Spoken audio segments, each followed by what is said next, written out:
और बुलेटिन की शुरुआत शिबू सोरेन से जुड़ी खबर से करते हैं। देखिए, दिल्ली में शिबू सोरेन का इलाज चल रहा है। फिलहाल दिशोम गुरु सर गंगाराम अस्पताल में आईसीयू में एडमिट हैं और वहीं उनका इलाज चल रहा है। झारखंड के नेता दिल्ली में जुटे हुए हैं, शिबू सोरेन के स्वास्थ्य पर अपडेट ले रहे हैं और शिबू सोरेन के जल्द स्वस्थ होने की कामना की जा रही है। एक्सक्लूसिव तस्वीरें आपके टीवी स्क्रीन पर आपको दिखा रहे हैं। आपको बता दें कि दिल्ली में सर गंगाराम अस्पताल में दिशोम गुरु का इलाज चल रहा है। फिलहाल वो आईसीयू में एडमिट हैं और झारखंड के जितने भी नेता हैं वो सभी दिल्ली में मौजूद हैं। शिबू सोरेन के स्वास्थ्य पर हर अपडेट ले रहे हैं और सभी की कामना ये कि शिबू सोरेन जल्द से जल्द स्वस्थ होकर झारखंड लौटें। और ये पहले की तस्वीर आपको दिखा रहे हैं शिबू सोरेन की, जिसमें आप देख सकते हैं उनके साथ डॉक्टर भी मौजूद हैं और उनका इलाज अभी सर गंगाराम अस्पताल में चल रहा है। कई दिनों से वो वहां पर भर्ती हैं। उनसे जुड़ी हेल्थ अपडेट लगातार सामने आ रही है। स्वास्थ्य मंत्री डॉक्टर इरफान अंसारी भी उनका हालचाल लेने के लिए पहुंचे थे, तो उन्होंने जानकारी दी थी कि दिशोम गुरु शिबू सोरेन की हालत अभी स्थिर है और सभी झारखंड वासी ये कामना कर रहे हैं कि जल्द से जल्द दिशोम गुरु शिबू सोरेन स्वस्थ होकर वापस झारखंड लौटें। झारखंड प्रदेश कांग्रेस के प्रभारी के राजू और प्रदेश अध्यक्ष केशव महतो कमलेश ने दिल्ली में मुख्यमंत्री हेमंत सोरेन से मुलाकात की है और इस दौरान उन्होंने दिशोम गुरु शिबू सोरेन के स्वास्थ्य की जानकारी ली। इस दौरान मंत्री दीपिका पांडे सिंह, शिल्पी नेहा तिर्की के साथ कांग्रेस के कार्यकारी अध्यक्ष बंधु तिर्की और पूर्व विधायक पूर्णिमा नीरज सिंह भी मौजूद रहीं। सभी नेताओं ने दिशोम गुरु के जल्द स्वस्थ होने की कामना की है।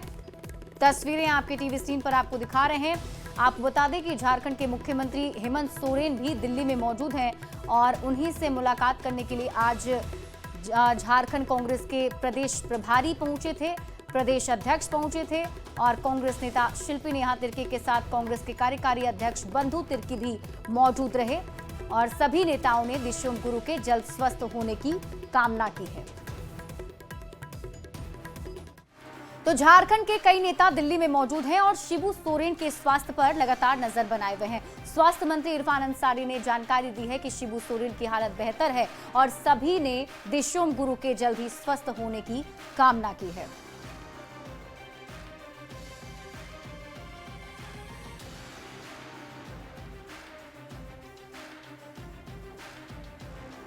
ठीक है, स्वस्थ हैं और हम लोग पूरी स्वास्थ्य टीम लगातार मॉनिटरिंग कर रही है। हम लोग भी लगे हुए हैं, हम भी कैंप किए हुए हैं, सारे मंत्री भी आ रहे हैं, विधायक भी आ रहे हैं और जो जिस तरह से हम लोग घबरा गए थे ऐसी कोई बात नहीं है, बिल्कुल वो अब ठीक हैं। झारखंड के लोग काफ़ी थोड़ा चिंतित थे, लगातार फ़ोन कर रहे थे कि क्या हुआ नहीं हुआ। महामहिम गई तो और लोग चौंक गए, क्या हुआ, अचानक क्या हो गया, लेकिन ऐसी कोई बात नहीं है। पूरे परिवार के साथ माननीय मुख्यमंत्री हेमंत सोरेन जी, श्रीमती कल्पना गांडे के विधायक और उनके छोटे अनुज बसंत जी से हम लोग करीब आधा घंटा तक उनके सारे स्थिति का जायजा लिए और आज पहले से बहुत अच्छे हैं, बेहतर ढंग से हैं। और मैं भगवान से प्रार्थना करता हूँ जल्द से जल्द उन्हें स्वास्थ्य लाभ मिले। दो चीज़ें, दिशोम गुरु शिबू सोरेन का इलाज रांची के गंगाराम बता दें कि दिल्ली के गंगाराम अस्पताल में चल रहा है और शिबू सोरेन की बीमारी में बताते हुए उनके फैमिली डॉक्टर उमा शंकर वर्मा कहते हैं कि शिबू सोरेन लंग्स और किडनी की बीमारी से परेशान हैं। हफ्ते में 2 दिन उनका डायलिसिस किया जा रहा है। पिछले दिनों उन्हें ब्रेन स्ट्रोक हुआ था, लेकिन नशा नहीं करने के कारण इसका बहुत असर उन पर नहीं हुआ। पिछले 30 साल से शिबू सोरेन का इलाज कर रहे डॉक्टर वर्मा ने उनके जल्द स्वस्थ होकर वापस लौटने की उम्मीद भी जताई है। शिबू सोरेन के डॉक्टर से बातचीत की है न्यूज़ 18 संवाददाता गौरव झा ने। शिबू सोरेन की तबीयत नासाज है। दिल्ली के गंगाराम अस्पताल में शिबू सोरेन भर्ती हैं। इस वक्त हमारे साथ शिबू सोरेन के वो डॉक्टर मौजूद हैं जो पिछले 30 वर्षों से शिबू सोरेन का इलाज कर रहे हैं। उनके घर पर जाकर उनका इलाज करते रहे हैं। हमारे साथ डॉक्टर साहब हैं। डॉक्टर साहब बताते हैं कि अभी उनकी स्थिति स्थिर है, चिंता करने की जरूरत नहीं है। डॉक्टर साहब, सबसे पहले तो हम ये जानेंगे कि अभी की स्थिति उनकी कैसी है। ऐसा है कि जैसा ज्ञात है आप लोगों को भी कि उनका लंग्स में थोड़ी खराबी है, ब्लड प्रेशर अधिक रहता है, शुगर अधिक रहता है और किडनी खराबी की वजह से डायलिसिस पर हैं। और डायलिसिस पहले एब्डोमिनल डायलिसिस होता था, वो उतना कारगर नहीं हुआ, तो फिर जो है सो पेरिटोनियल डायलिसिस या फिर आपको एब्डोमिनल डायलिसिस छोड़ करके जो हीमोडायलिसिस होता है उस पर जो है सो अभी चल रहे हैं। क्या है हीमोडायलिसिस? हीमोडायलिसिस होता है क्या कि जो शरीर के अंदर रक्त है जिसमें यूरिया, क्रिएटिनिन, पोटासियम, सोडियम बढ़ जाता है, उसको निकालना जरूरी हो जाता है। यदि हम नहीं निकालेंगे तो पॉइजन हो जाता है, हीमोग्लोबिन कम हो जाता है और व्यक्ति बेहोश भी हो जाता है और फेंट होकर के डेथ भी हो सकता है। तो डायलिसिस इसीलिए किया जाता है।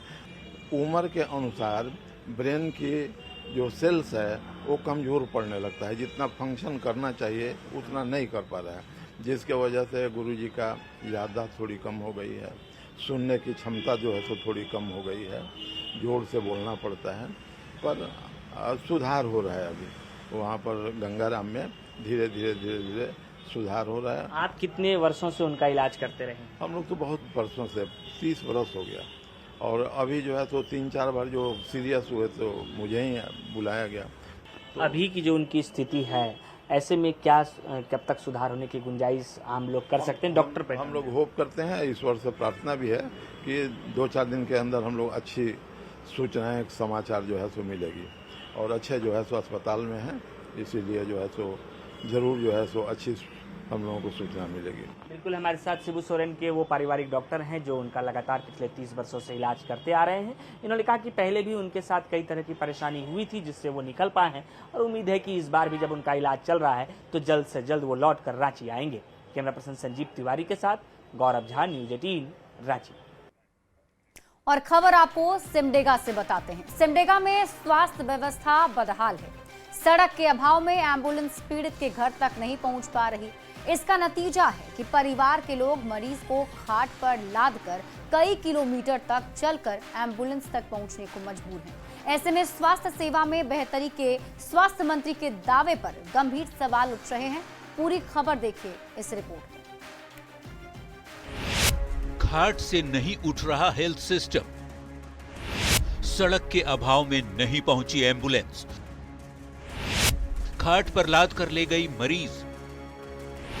जनता पूछ रही सरकार से सवाल, कब पहुंचेगी आम जन तक सुविधा? सिमडेगा के पाकरटांड में जनता परेशान है, हैरान है और मरीजों को खाट पर लाद कर ले जाने की मजबूरी है। और इसकी तस्दीक कर रही ये तस्वीरें हैं। एक बुजुर्ग महिला गंगो देवी घर के बाहर गिर गई, जिसके बाद कमर में उसे चोट लग गई। एम्बुलेंस के लिए फोन करवाया गया, लेकिन एम्बुलेंस में तकनीकी खराबी आ गई, वो नहीं पहुंच सकी। फिर निजी गाड़ी को भेजा गया, लेकिन सड़क के अभाव में गाड़ी भी घर तक नहीं पहुंच पाई। जान बचाना जरूरी था, इसलिए खाट पर लादकर बुजुर्ग को सड़क तक लाया गया। इस कवायद में करीब 3 किलोमीटर लोगों को चलना पड़ा। अभी सदर अस्पताल में मरीज का इलाज जारी है, लेकिन इस घटना ने गांव के इलाके में बुनियादी सुविधा के अभाव की पोल भी खोलकर रख दी है, और अब लोगों ने सरकार से सुविधा देने की गुहार लगाई। 5 से 3 किलोमीटर तक दूर है, उतना दूर खाटी में वही अपन गाड़ी का सुविधा से लेनी है। एम्बुलेंस जाई रहे, पंचर हो गया आधा रास्ता में। सब सरकार के देती योजना, लेकिन पूरा सरकार ध्यान नहीं देता है। हमारे गांव में कहाँ मांगा है? रोड, पुल, पानी। पूरे मामले में बीजेपी नेता श्रद्धानंद बेसरा के प्रयास से जान तो बच गई, लेकिन बुनियादी सुविधा तक आम लोगों को नहीं मिल पाने को लेकर झारखंड सरकार निशाने पर आ गई। असलियत में जब हम धरातल में देखते हैं तो वही ढाक के 3 पात हैं, ना सुविधाएं हैं और ना ही आम जनों को कोई बुनियादी सुविधा ही प्रदान हो रही है।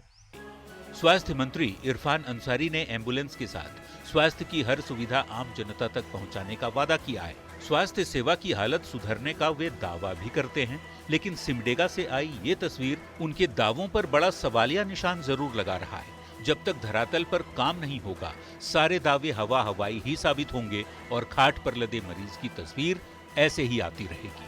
न्यूज 18 के लिए सिमडेगा से श्रीरामपुरी की रिपोर्ट। और नक्सलियों पर झारखंड में अंतिम प्रहार जारी है। सुरक्षा बल लगातार दबिश बढ़ाते जा रहे हैं और नक्सली जंगल में दुम दबाकर भाग रहे हैं। लोहरदगा से भी नक्सलियों के खिलाफ जारी अभियान में ऐसी ही तस्वीर सामने आई है। पूरी खबर जानिए इस रिपोर्ट में। देश के साथ झारखंड से भी नक्सलियों के खात्मे की तारीख नजदीक आ रही है। झारखंड में बरसात से पहले नक्सलियों पर अंतिम करारा प्रहार की तैयारी है और इसी कड़ी में हर दिन बड़ी सफलता भी मिल रही है।